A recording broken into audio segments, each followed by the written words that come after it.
मुगल साम्राज्य आ गया, मंदिर टूटने लगे, मस्जिदों का निर्माण होने लगा।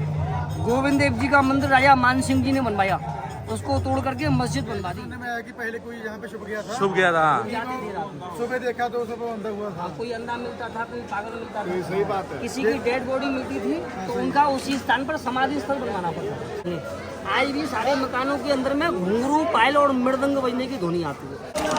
तो hey guys, welcome back to my new blog. स्वागत है फिर से वृंदावन नाम से, एक बार फिर से स्वागत है आपका नए ब्लॉग में। और आज मैं आया हूँ जीवन 1 में, और ये एंट्रेंस गेट, भाई भीड़ देख सकता हूँ, बहुत तगड़ी भीड़ लगी हुई है।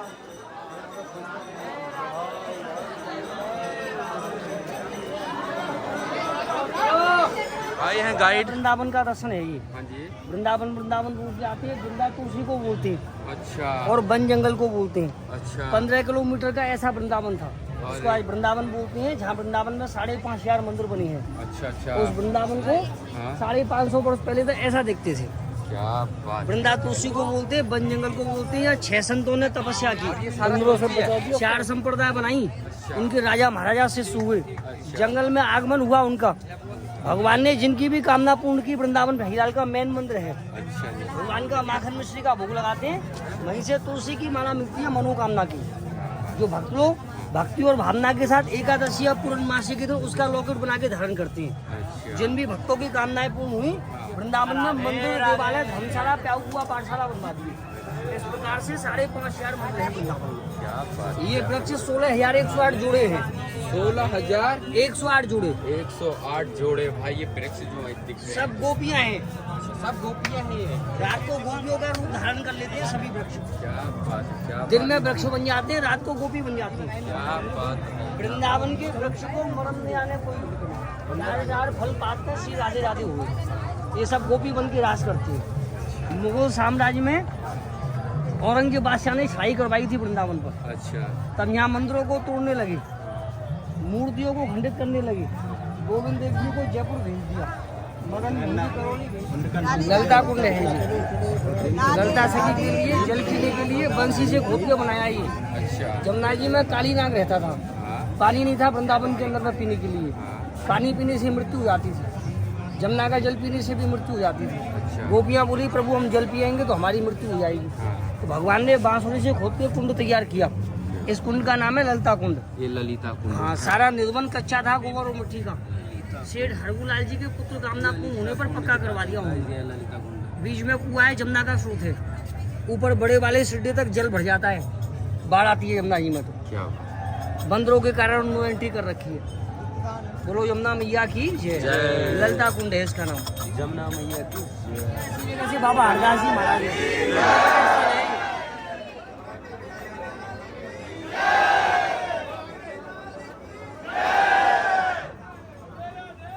भगवान ने गोस्वामी हरदास जी को स्वप्न में दर्शन दिया, कृष्ण भगवान ने। अच्छा। महाराज जहाँ बैठ के आप भजन करते हो, माँ मेरी मूर्ति दबी है। आपका जहाँ आसन लगता है, माँ मेरी छाती पर बैठ जाते हो, मेरे बक्षस्थल पर। आपका भजन होता है, मुझको कष्ट होता है।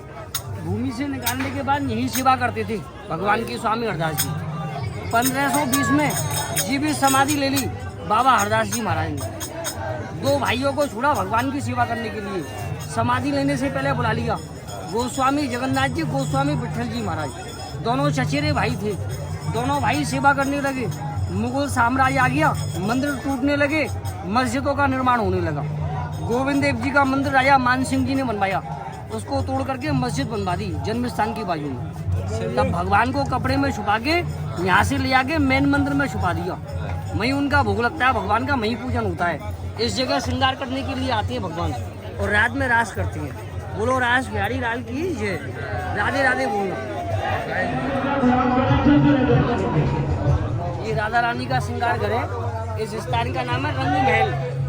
पहले ये गोबर मिट्टी का था, सेठ लोगों ने पक्का करवा दिया। इसके अंदर में 2 दरवाजे हैं। 2 दरवाजों के अंदर में 7 ताले के अंदर में 16 श्रृंगार रखी आती है। सवेरे बिखरा हुआ मिलता है सारा सामान। इसको बोलते हैं रंग महल, राधा रानी का श्रृंगार घर। लड्डू फूटे हुए मिलते हैं, दातून 5 चबियों मिलते हैं। लोटे में जो जल रखते हैं वो आधा मिलता है।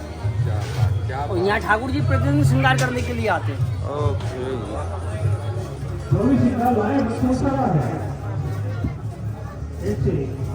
यहाँ पर सारे पेड़ टेढ़े मेढ़े दिख रहे होंगे आपको। ये देखिए, जितने भी पेड़ हैं भाई ये ना टेढ़े मेढ़े बताया जाता है कि तो गाइस यहाँ पे बताया जाता है कि जो ये पेड़ टेढ़े मेढ़े हैं ये गोपियाँ हैं और रात में ये जो है जीवित होती है और रासलीला जो कृष्ण जी की है और रासलीला शुरू होती है। आगे आपको दिखाता है और इसके बारे में थोड़ी देर में बताता हूँ आपको। ये रास मंडल है राधा रानी का। हाँ यहाँ ठाकुर जी रास करते हैं। अच्छा जगन्नाथपुरी में भात खाते हैं, जगन्नाथपुरी में भात खाते हैं, बद्री नारायण में तपस्या करते हैं, द्वारका में शयन करते हैं, यहाँ रास करते हैं भगवान। इसको अच्छा। रास मंडल बोलते हैं। जो लोग रात में छुप के दर्शन करते हैं उनकी समाधि स्थल बनी है। यहाँ जो लोग रात में छुप जाते थे दर्शन करने के लिए, हाँ अंधे और पागल हो जाते थे, हाँ। जो कपट करके रुक गए रात में, हाँ। उनके समाधि स्थल बने हुए हैं। 8 बजे के बाद में कोई भी नहीं रुकता है यहाँ। अच्छा रुकने वाले अंधे और पागल हो जाते हैं। जितने भी जीव जंतु मोरबंद रहते हैं घंटे बजने के बाद आसपास की छतों पर भाग जाते हैं। वन के अंदर में कोई भी नहीं रहता है। सुबह 6 बजे से शाम के 7 साढ़े 7 बजे तक रहते हैं। उसके बाद में कोई भी नहीं रहता है। बोलो जमुना मैया की जय।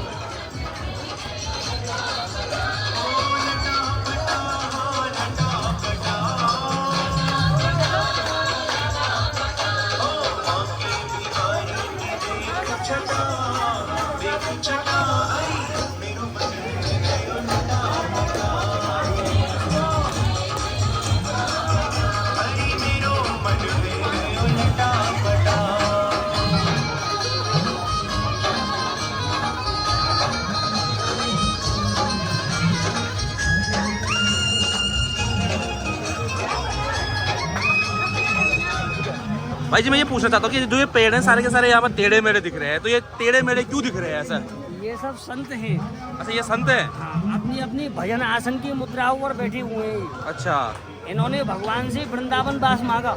जी भजन करने के बाद हाँ। भगवान बोले हम आपसे प्रसन्न हैं। हाँ क्या चाहते हो? बोलो भगवान हमको वृंदावन वास दे दो। हाँ तो वृंदावन वास के लिए वृक्षों का रूप दे दिया इनको।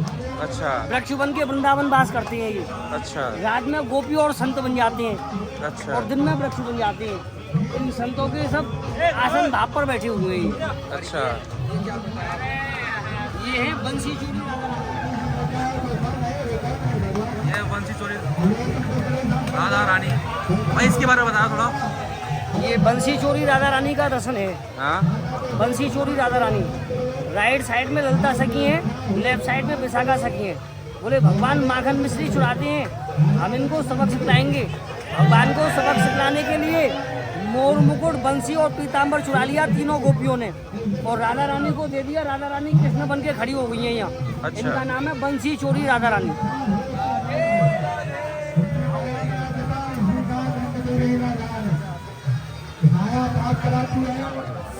रात में छुप के दर्शन करने के लिए रुक जाते थे भगवान के।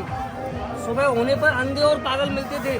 जिन लोगों ने कपट किया, जिनके शरीर छूट गए, मरने के बाद भक्त लोगों के उनके समाधि स्थल बनवा दिए। 8 बजे के बाद में अब कोई नहीं आता है रात में। ये सब संत लोगों के समाधि स्थल बने हुए हैं।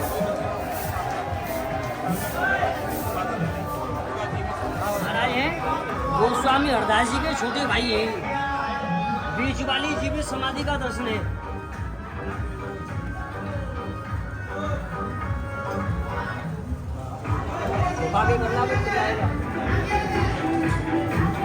बीच वाली जीवित समाधि है ये। हरिदास जी महाराज हैं 1520 में जीवित समाधि। सब समाधि स्थल है। दर्शन करने वाले भक्तों की समाधि स्थल है सब। 8 बजे बाद हाँ तो कालो उसको आ रहा है। 8 बजे के बाद में नो एंट्री रहती है। तो दोस्तों ये है निधि वन। निधि वन भाई जी ने बताया हमारे हैं मेंटोर। तो मैं इन्होंने बताया कि भाई यहाँ पर जो निजी संपत्ति होती है कृष्ण जी की निजी संपत्ति है।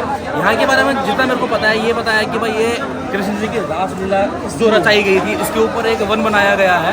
तो भाई जितना हमने दिखाने की कोशिश की यार, यहाँ पर फ़ोन अलाउ भी नहीं है। जितना दिखाने की कोशिश की उतना दिखाया हमने। तो दोस्तों इसमें ना भाई जैसे कृष्ण जी की रासलीला इसके अंदर ही हुई है जी। और यहाँ पर बताया जाता है कि 9 बजे बाद जैसे ये बंद होता है 8 बजे 8 बजे बाद से जब बंद किया जाता है तो कृष्ण जी और राधा जी के लिए बिस्तर चलाया जाता है। वो किस चीज़ का बिस्तर होता है? Good question. You are a good question. Next. वो पुष्पों का बिस्तर होता है। तो यहाँ पर चांदी के बिस्तर के ऊपर में 5 किलो पुष्पों की सैया बिछाते हैं। 16 श्रृंगार जो कि भगवान श्री कृष्ण मेन मंदिर से राधा रानी के लिए भेजते हैं। चांदी की लोटे में यमुना का जल रखती है, चांदी के टिफिन में 4 लड्डू रखते हैं, दांतों में और पान रखते हैं। 7 तालों के अंदर वो सारे सामान को रख के आते हैं राधा रानी की सेवा के लिए। 9 बजे बाद यहाँ कोई दिखेगा नहीं यहाँ और ये गेट पूरा बंद हो जाएगा। सारे गेट बंद हो जाएंगे। जब आरती होगी घंटे बजेंगे, जितने भी जीव जंतु मोर बंदर पशु पक्षियाँ रहती हैं वो सब इस वन को छोड़ करके आसपास की छतों के ऊपर भर जाते हैं, दूसरे लोगों के घर की छतों पर चले जाती है। यहाँ पर तुलसी के रूप में जो छोटे छोटे पौधे होते हैं वो भी पता जाता है कि वो गोपियाँ बन जाती हैं। वो सब भगवान श्री कृष्ण के जमाने के, ये कोई नया वन नहीं बनाया है किसी ने। ये वृंदावन, तुलसी का पूरा वृंदावन जंगल था, उस वन के अंदर में उपवन बोलते हैं, जिसको निधवन बोलते हैं। ये भगवान श्री कृष्ण के जन्म से भी प्राचीन है।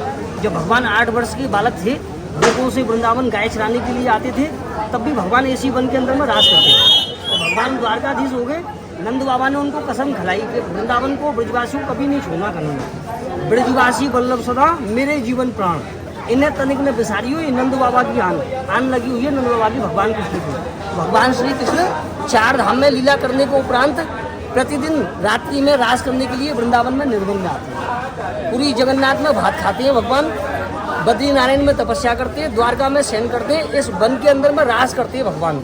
हमारे यहाँ भगवान के सहस्त्र नाम हैं, उन सहस्त्र नामों से यहाँ भगवान का नाम हुआ रास बिहारी। मिट्टी कहते हैं और मिट्टी लेके जानी चाहिए कि नहीं? भाई कुछ बता रहे भाई, कुछ बोल बोलते हैं मिट्टी जाओ अंदर है। हाँ, वो मिट्टी लेके जानी चाहिए या नहीं लेके जानी चाहिए? मिट्टी रज माथे से लगा के जानी चाहिए। यहाँ से माथे यहाँ से में लेके नहीं घर जाते। नहीं ले जा सकते। वो ब्रज की पावन रज है, इस रज को भगवान ने अपने सिर माथे माना।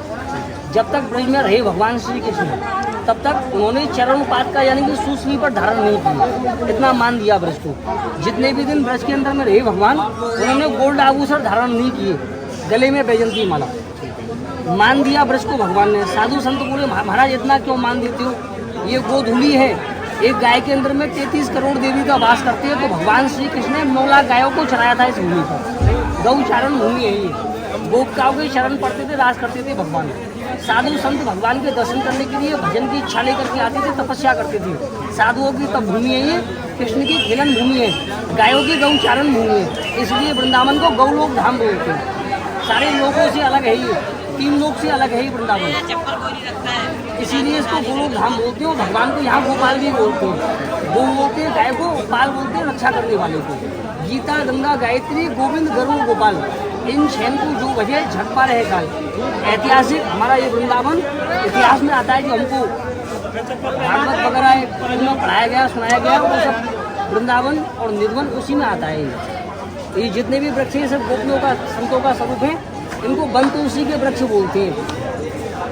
जंगल सारा वृंदावन ऐसी ही तुलसी का जंगल था। हमने देखा है रास्ता बंद कर लोग लेके जा रहे हैं, लेडी लेके जा रही है मिट्टी उठा के, पॉलिथीन में लेके जा रही है मिट्टी उठा वो उनकी अज्ञानता है। उससे क्या मतलब, जैसे मिट्टी लेके जा रहे हैं, क्या मतलब उससे क्या होएगा? उसका ये प्रयोजन है सर, ये वृंदावन की भूमि, ये पावन भूमि है। इस पावन भूमि पर हम लोग चलते, पहले लोग आते थे तीर्थ करने के लिए। आने से पहले उनको कई कर्म करने पड़ते थे। सबसे पहले जमुना स्नान करना पड़ता था अपने शरीर के। इस रज पर हमने पैर रखा, यहाँ घुसने से पहले चरणोपात का सुश्री पर उतारने पड़ते थे। गौ पूजन करना पड़ता था। गौचारण भूमि है ये। सुनने में छुपके से आपको यहाँ पे देखता है तो वो अंधा हो जाता है, तो अंधा हो जाता है। उसकी मृत्यु भी हो जाती है, ऐसा इन्होंने बताया। जो वहाँ पर वो रखे ना, क्या बोलते हैं, स्मारक बोलते हैं, वो स्मारक अभी भी है। अब ये बता रहे हैं कि वहाँ पर उनकी मृत्यु हो जाती है करके। ऐसे सुनने में आया कि पहले कोई यहाँ पे छुप गया था, छुप गया था। जाते थे रात में। सुबह देखा तो सब अंधा हुआ था। कोई अंधा मिलता था, कोई पागल मिलता तो था। सही बात है। किसी की डेड बॉडी मिलती थी तो उनका उसी स्थान पर समाधि स्थल बनवाना पड़ता। तो लोगों ने बढ़िया ऐसा नियम बना दिया कि भाई रात में यहाँ पर किसी को रुकने मत दिया करो। एक भई टाइप का हो गया, और देखा तो किसी ने नहीं होगा अभी तक। नहीं, ऐसा आसपास में जितने भी प्राचीन मकान बने हैं, हाँ। जो कि कई पीढ़ियों से रहते आ रहे हैं, उनके पहले कच्चे गोबर मिट्टी के मकान थे। उसके बाद में उनके मकान छोटी वाली ककैया ईंट के बन गए। उसके बाद में तुड़वा करके उन्होंने नए मकान बनवा रखे हैं। आज भी सारे मकानों के अंदर में घुंघरू, पायल और मृदंग बजने की ध्वनि आती है। अच्छा, टीवी चैनल वाले भी आए परमिशन लेके सरकार से, यहाँ भी उनकी एंट्री हुई, उनको एंट्री कराई, उनके कैमरा वगैरह, स्पीकर वगैरह सब लगवाई। जैसी लीला होती है उनको भी ऐसा ही लीला डेली चमत्कार देखने को। एक दिन या किसी विशेष समय का काम नहीं है ये डेली नृत्य विहार लीला होती है प्रतिदिन 12 महीने, और डेली प्रतिदिन ये सैया सजाई आती है राधा रानी को। अच्छा, भक्तों के सामने ये सैया सजाई आती है, जो सारा सामान रखती है, 16 श्रृंगार, लोटे में जल, दातुन, पान, लड्डू वगैरह, लोगों की भीड़ के सामने ही रखी जाती है, उनके सामने ही ताले लगाई जाती है। जो सामान रखवाते हैं उनमें से एक विशेष भक्त होता है जिसकी तरफ से वो दान दे करके सैया बिछाई जाती है, श्रृंगार रखा जाता है।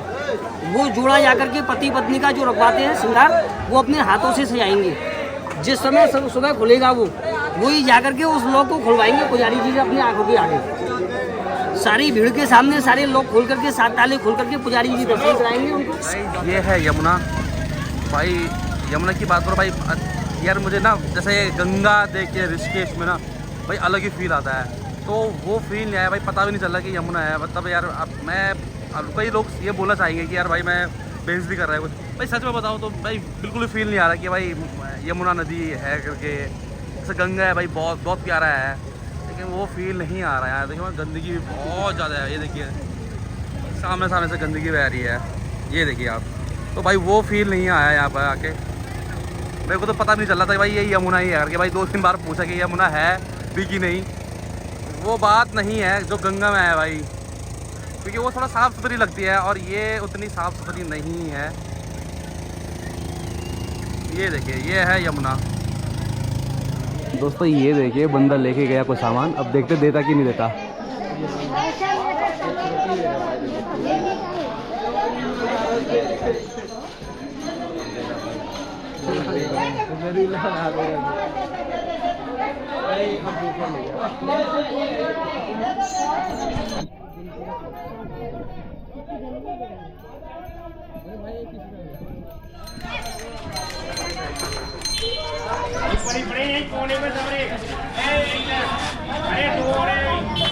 सो गाइज ये था Nidhi one. Thanks for watching my video. Share करें, लाइक करें, कमेंट करें और भाई ज़रूर बताइए कि आपको ये निधि वन कैसा लगा और ज़रूर शेयर करें। बाय बाय, टाटा, मिलते हैं एक नए ब्लॉग के साथ।